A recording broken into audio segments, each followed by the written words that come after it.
welcome to Mock the Week. I'm Dara Breen. Joining me this week are Andy Parsons, Lauren Laverne and Russell Howard, Frankie Boyle, Hugh Dennis and Michael McIntyre.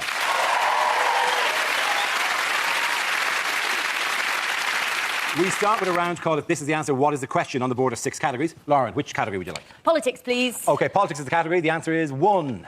What is the question? Is it how many chancellors does it take to put the shits up an economy? Is it what grade of haircut can Andy Parsons only dream of? Is it I've got it, I know what it is. Is it what's God's PIN number? Is it, let's be honest, when does life start to go downhill? Is it what does the answer? Wow. Very depressing! Yeah. I've got a lovely idea of your first words. What are you going to say, Frankie? Bleak. Is it what might a one-legged man repeat to himself over and over again while marching? Is it how many times did Charles and Di have sex? Is it, in what year did Jesus have a holiday booked that he never got to go on? Is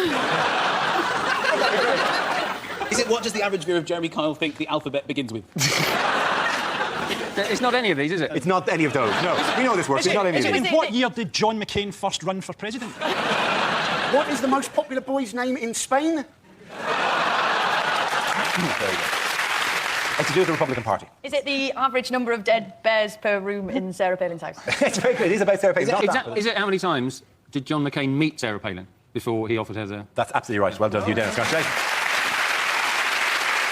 Yes, the question I was looking for was on how many occasions had presidential candidate John McCain met Sarah Palin before choosing her as his running mate. The relatively unknown governor of Alaska was a surprise choice as the Republican deputy in the US election where, despite her inexperience, she hopes to become the country's first female vice president. She's definitely going to be president, isn't she? Yeah, it's because he's 72. He's the first president ever who could be assassinated by someone busting a paper bag. Do you think, well, if he does get assassinated by the paper bag, that in years to come there'll be a film about it and you'll just see on a grassy knoll just various people...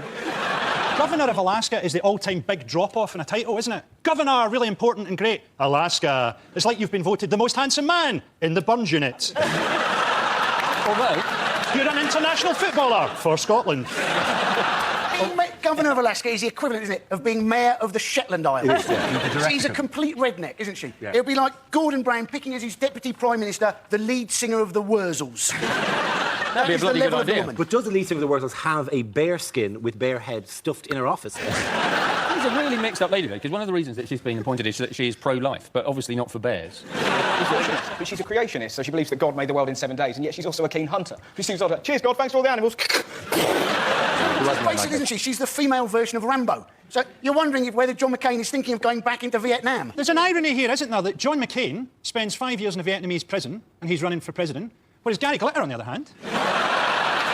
Do you not think... Do you think that over time we will be going to respect Gary Glitter?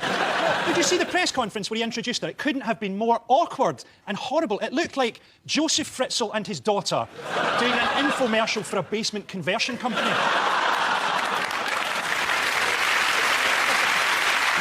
How should be tested this week? Her daughter's pregnant, and she said that she is... I think she's like 17 or something, and she said, oh, yeah, but it's OK, because she's going to marry the father, as if that doesn't just make it worse. Yeah. I know. Yeah, imagine if we were all married to the people we'd gone out with when we were 17. Like, how shit would your life be? She's also... Somewhere, by the way, in the country, there is a couple there of childhood sweethearts. That's dreamy. I mean, my mum and dad, yeah. going, I've been with you for 15 years now. Oh, Lauren is right. I could be with Lauren Laverne now. The thing about being a creationist, right, is that actually being a creationist is the logical position, isn't it? If you're going to believe in a crazy, made-up religion, you might as well just go the whole hog and get right into it, right? Richard Dawkins, right, he's a very nice guy, but he doesn't understand the suspension of disbelief that's part of religion. You wouldn't want Richard Dawkins reading the Narnia books to your children, would you? Peter, who doesn't exist, and Lucy, who doesn't exist. Edmund and Susan, who don't exist, all went through a magic doorway that didn't exist and met a lion. They exist, but they don't talk, and they're not a metaphor for Jesus, who definitely didn't exist. I would like to see a chain of events that would lead to Richard Dawkins reading Narnia books to my children. Who's in there with the kids? It's Richard Dawkins. I thought you asked him over. How does the Republican convention, by the way, how's it comparing to the Democratic convention? It's a lot quieter. It is a lot quieter. They've scaled it all down because of the hurricane. Yes. There's been a hurricane, it's come, it's called Gustav. Yes, there has, yeah. And he just missed, they all got everybody out. The mayor, did anybody see the mayor? Brilliant speaker, yeah. He came out and he just really wanted to make sure that nobody stayed. So he said, this is the mother of all storms. Get your butts out of here. And next to him was a woman doing sign. And he went, get your butts out of here. And she went... she whacked her butt. Oh, really? Butt out. He did it. He went, butt out. And she went, butt out. I didn't even know she actually did signs. She was just improvising. I love the sentence, Michael. You may have just been on some weird lap dancing channel and you misunderstood it. They name hurricanes alphabetically, don't they? They do. So the next one could be Hurricane Higgins. Because what he should have done, McCain, right, instead of cancelling a day of the convention because of the hurricane, he should have timed his speech to take part at the peak of the hurricane. He should have dressed as Magneto from the X-Men, risen up into the air, look at my power, America! I think it's only in extreme winds that winds should be mentioned, like hurricanes and gales. But I just find it really annoying on the weather forecast when they go, there's going to be a stiff northeasterly breeze. I'm not sailing to work. I don't give a shit. Is that going to change my route to work? It's like, if I walk that way with a tailwind, I'll be there in half the time. On an apocalyptic note, why do some people fear that the end of the world is going to happen next Wednesday? Because it might well do. Because they've created a giant black hole machine in Switzerland. A machine that could create a black hole that will end the universe. Well, that is the greatest bit of timing I've ever seen in my life. The Large Hadron Collider in CERN in Switzerland starts on Wednesday. Or to give it its proper name, the black hole machine. They've taken all necessary precautions. No, they haven't. They haven't taken the necessary precaution of not doing it, though, have they? There's a 1 in 50 million chance that it could create a black hole which will end the universe. Now, I would argue that if there's any chance of that, like if my kid said to me, can I get a train set up in the loft? I would go, OK. If could I get a train set that might end the universe? I'd say, what about a bike? So you prefer it if they got the protons and then cycled them around the tunnel on a bicycle? The thing is, I'm sure they're going to find out some interesting things about protons, but I would add, I don't give a fuck. I think if the... I think they've taken all the necessary safety precautions. It might create a tiny black hole, right, which is the worst type of black hole, because we'll all get drawn slowly towards Switzerland. And every week this desk will be like 2 feet further over there. And then eventually we'll just look one week and Russell have been replaced by just the jaws of infinity. What does that have to do with me? The jaws of infinity. I thought we were going to see a cow and chocolate and we'd be in Switzerland, but all of a sudden my eyeballs are sucked out of my face. Just sitting nearest to the audience. You thought Why am I the first to go? You're nearest to Switzerland. We tilted it around during the show so that you'd be the one closest to Switzerland. Well, this is bullshit now. No one's going to die. They just told me I'm going to die on telly. My God, I hope you have the cameras rolling when it happens. Just going, "Wah," and clinging on to the desk, right? While we hammer at his fingers. Go proudly. Go, Russell. Go, Brett. You'd be like that. There's more space on the scenes we'd like to see. It's not going to work, though, is it? Because what they're looking for is a thing called the Higgs boson. Yes. Is that right? Which is a subatomic particle, which is, lasts for a million trillionth of a second. It's incredibly small. Most of the scientists I've ever met would have trouble finding a clitoris. They're not going to find that. Well, OK, they don't find the Higgs boson by just rooting around and checking on their desks. I'm sure there's a Higgs boson. Are you saying that's your method for finding the clitoris? Well, I'll root around, and if it's not there, I'll check the desk. With that, we offer the points to Frankie, Hugh and Michael. Now we play a round called Danger, Subatomic Joke Collider. This game involves Michael, Andy, Frankie and Russell, so if you could make your way to the performance area, please. This is where we test our performance stand-up skills. We spin our news generator, it settles on a topic, and anyone can volunteer jokes about the chosen subject. The winner of the team I judge to produce the funniest stuff. OK, here we go. Let's spin the wheel. The first subject is television. Who wants to give him that? Frankie! It's so patronising, television, isn't it? I saw a show the other day, about how to sell your house, kind of thing. And it said, if someone's coming around to view the house, remember to open your curtains and tidy up. Well, thanks for that. I'd been planning on redecorating using diarrhoea pills and stencils, then shaving the word welcome into my dog's back.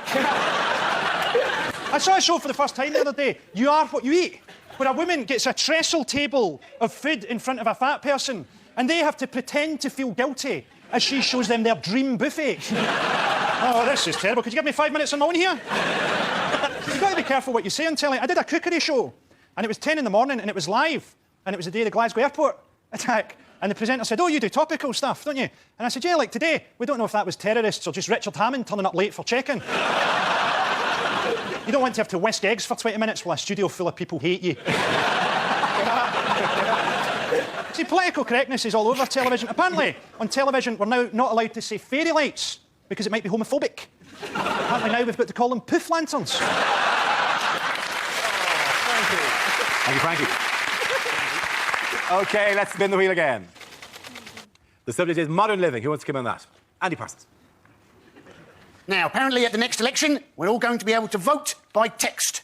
Now, I can see that going tits up, particularly with predictive text. People voting for New Labrador, the Conservatory and the literal demagogues. And I've got to be honest, I am no fan of mobile phones, particularly because you can no longer, can you, call a wrong number. Call a wrong number, don't you? Half an hour late, you get a call back. I believe you just called me. I've got a wrong number. No, Sonny Jim, what was it you wanted to say? Well, at that point, I like to go, brilliant. I get to make a dirty phone call, but they've had to bloody pay for it. That leaves us with Michael and Russell. Let's spin the wheel. Next topic is drugs. Who wants to come in on that? Russell. Good laugh, mate. I get off the drugs loads. I was at Glastonbury this year, right? And this bloke came up to me, he's like, oh, mate, do you want some shrooms? And you're quite tempted, because everyone was like, it was amazing, man. Had a chat with the tree. Good guy. He's called Nathan. You'd love him. We could play racquetball Thursday week. What a chap. But you know, if you took mushrooms, you'd be the one who would have the story that would end up on the front page of the papers. Do you know what I mean? I killed a lollipop lady. She wouldn't let me lick it and I killed her. So in the end, right, it was really embarrassing. I had 3 packs of Starburst just shoving in front of my tummy, like, nom, nom, nom, nom, nom. I was like, my guts totally gave way. And this lovely old lady came up to me and was like, are you all right? Now, you've never known being truly pathetic until you've looked into the eyes of a kind stranger and gone, I've eaten too many sweets. OK,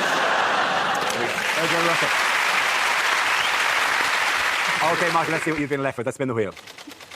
The topic is grooming. Michael? People like my hair, though. I do gigs, and people come up to me after the show and they go, I loved it. I go, what part? And they go, your hair. It moves around when you tell jokes. And people find it funnier than me. And I'm worried I'm going to wake up bald with a note. I've done solo. I obviously don't need you. I'm touring. I never understand the end of a haircut. The mirror bit. There's this strange... Men don't want this bit, OK? There will be a back of the head mirror. It's a mirror specially designed for the back of the head. They will fetch the mirror. Man is already thinking, I don't want this, I don't want this. And then they present to you the back of your head. It's a surreal moment in life. It's you looking at the back of your head for the only time in life you see the back of your head. And I think in the history of hairdressing, no man has reacted at this moment in any other way other than... Yeah. I don't even know it's my head. For all I know, it's just a photo of his best ever head. I don't care. It's of no interest to me. Do people go, I love it, I'm leaning backwards. Woohoo! Thank you! Points there go to Frankie and Michael. Our next round is called Headliners. Here's a picture of the Chancellor of the Exchequer, Alistair Darling. What does DIRB stand for? Is it Darling is really Badger? Is it Darling indicates remaining body? That guy there. Oh no, he's just gone. It's Darling initiates rap battle. He's actually just said, your mama's so fat she got her own postcode. I know the answer to this, actually. Alistair Darling has written an incredibly dull sequel to the Narnia books, which are called Doorway into Reading Business Park. Some children go through a doorway into Reading Business Park and they get a loan from the Prince's Trust. That's pretty much it. Is it Darling's eyebrows really black? Eyebrows, but... Yeah. Can't we add a little bit of artistic... It's not just spelling, you can't. Eyebrows. If you were texting it, you would know what you meant. Why would a headline be written in text? What newspaper? How busy are you? How busy journalists are? Why would a headline involve the word badger? We're all having fun. Is it disco inventor resurrects Boogie?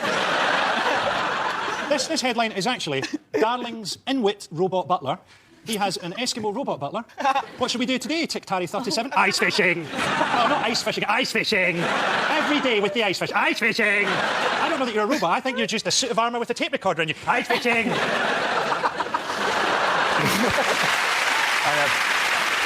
Lara's eyebrows really... Stop putting eyebrows with an eye. Is it Darling in recession blunder? That's absolutely the right answer. Well done here. The answer I was looking for was Darling in recession blunder. In a weekend Guardian interview, the Chancellor said the UK is facing its worst economic crisis in 60 years. It's very difficult to listen to anything he says because all you're doing is looking at his eyebrows. Do you know what I mean? It is, It's so difficult. You go, really? Imagine if he was giving you directions. You'd be like, yeah, right, eyebrows, eyebrows. I can't work out whether he actually dyes his eyebrows or whether they're just immune to stress. The thing is, Alistair Darling has sort of said, well, the economy's ruined. Yeah. And he's talked down the pound and the pound's gone down and stuff. He said, well, I'm just telling the truth. The thing is, you're not supposed to say that, though. You're the Chancellor of the Exchequer, you crazy puppet-faced bastard. You're supposed to lie and keep confidence up. Yeah. He said he should have been on telly, surely, with loads of like bags of shopping. Oh, I've just been out. Whoa, there's loads out there. You know, but instead, he pretty much stared at the camera, played Radiohead's No Surprises, and just went like that. He's supposed to create confidence in the economy. Yes. He might as well have gone on Andrew Marr, and when Andrew Marr said, well, what are the medium-term prospects for the economy, he might as well have gone, oh, well, I'll just show you. And got a harpoon out, stuck it in his mouth, and just blown his brain out onto the wall. I think that's a fairly accurate assessment. You know, but when he said it, I think, because he's really wasted an opportunity. In the interview, at some point, he should just have gone, we're doomed. And left it at that. But we're not panicking, are we? Do you know what I mean? He's got the worst thing for 60 years, you know, the worst fun, and we'll just go, no, fair enough. X Factor. Excellent. To be fair, we are the least qualified people to talk about the credit crunch, a bunch of successful TV comedians. Like, watching us talk about the credit crunch is like the Loose Women Champions League special. I'm sorry, That is true. I mean, you don't know how much. I mean, the show actually only last week was bought up by a consortium of Abu Dhabi millionaires. We are doing it's good news for all of us, except you're moving to the One Show. Yeah. That's vicious, man. I've got involved in the credit crunch. I've been watching this man who winds me up. I went onto his website and he guaranteed me that I could get a better deal on my mobile phone, and it's got step-by-step instructions on what to do. So I phoned up my provider. I'm in front of the computer, I'm reading it, and you have to go through to disconnections and say you're going to leave, and apparently they stop you and give you a better deal. Yeah. So I go through to disconnections and I go, I'm leaving, cancel my account. And they go, OK, we're sorry to hear that. And I'm like, OK, I want a better deal. And they're like, no, and they said to me, you've just cancelled your account. I was like, no, give me a better deal. It says here, you'll give me a better deal. I said, we can't offer you anything now, sir, because you've just asked us to cancel your account. It's irreversible. So I started offering them deals. So like, I'll have less minutes, more money. Give me my phone back. And I lost my phone. Why not? He has saved you money. You haven't got a phone. Now I've got this new phone, which is a disaster. It's a disaster, my new phone. It's a camera, but I don't know how to use the camera, so I keep taking photos of my ear when I'm trying to make photos. I've got a film of my face going, what? And then my ear going, what? What? I can't make phone calls. I've got 98 photos of my ear. He's saving you money. What gets me about the credit crunch, right, is how flimsy our principles are, because everyone was buying organic food and going, oh, I want the chicken to have lived a life before I eat it. Now, the first sign of trouble, I don't care if that chicken, if the first light it ever sees is the little light in my oven.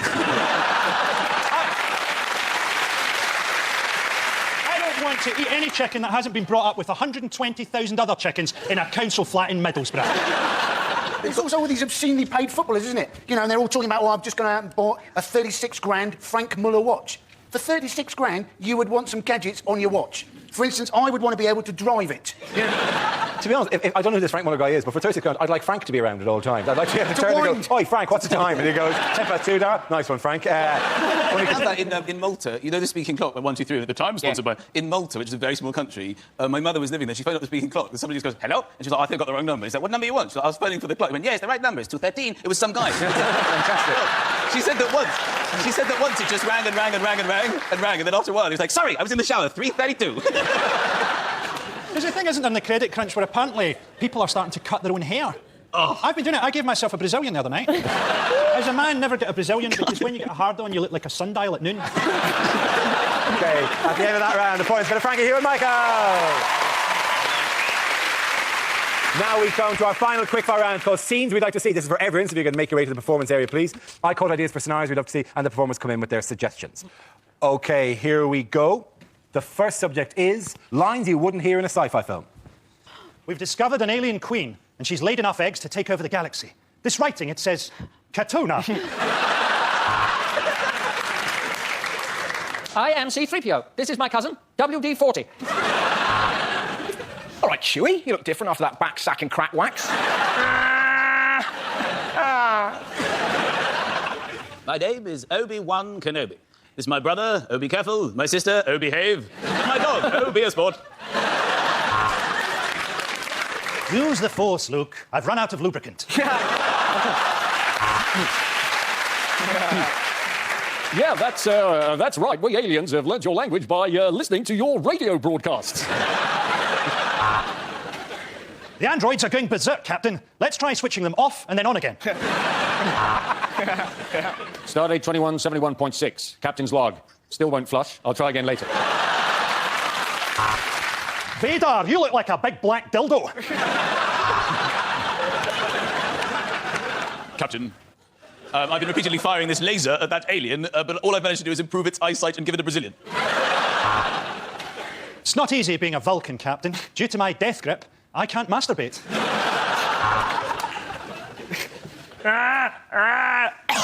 Had that hairball in there for years.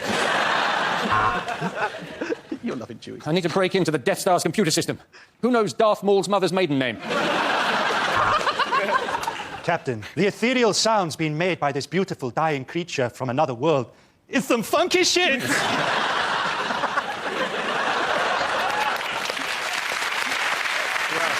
OK, the next topic is things you wouldn't hear on the radio. In that episode of the Hugh Dennis story, Hugh Dennis was played by Bruce Willis, Steve Punt was played by Hugh Dennis, and the band was Shawaddy Waddy. You touch my turnips and I'll fuck you up. And now for a travel update. There is an accident on the M1. It's a good one, so hurry up. There's flames and everything. Next, a book at bedtime. Martin Jarvis reads the speeches of Hitler in a high-pitched girl's voice. Good afternoon, this is Radio 4, and I have a regional accent. Next on Radio 4, the dogging forecast. Here on Traffic Watch, we're predicting long delays on the M4, where I'm about to hit my ex-wife's car with this helicopter. And now it's the panel show where our panel try to stave off premature ejaculation. Yes, it's just a minute. Good morning. morning. This is Breakfast with Tony Blackburn. I'm not actually on the radio. I've broken into your kitchen. Do you want toast? Next, more lesbian propaganda with Woman's Hour. Well, you've certainly stumped the Gardener's Question Time panel. None of us know how to bring a fox to orgasm. You're listening to Heart FM, the same 5 songs all day long. 6 a.m, welcome to the breakfast show. Who's up at 6 a.m? My wife's leaving me. My dad didn't get up at 6 a.m. and he was a fucking minor. OK, the end of that round of points go to Frankie, Hugh and Michael.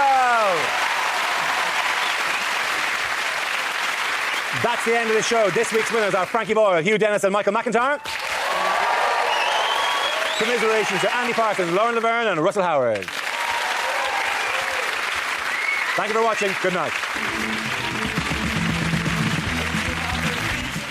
Eileen Klass and Vic Reeves guest on Buzzcocks at 10, but next here on BBC Two, a new coach and a financial crisis. The comedy continues in the Cup.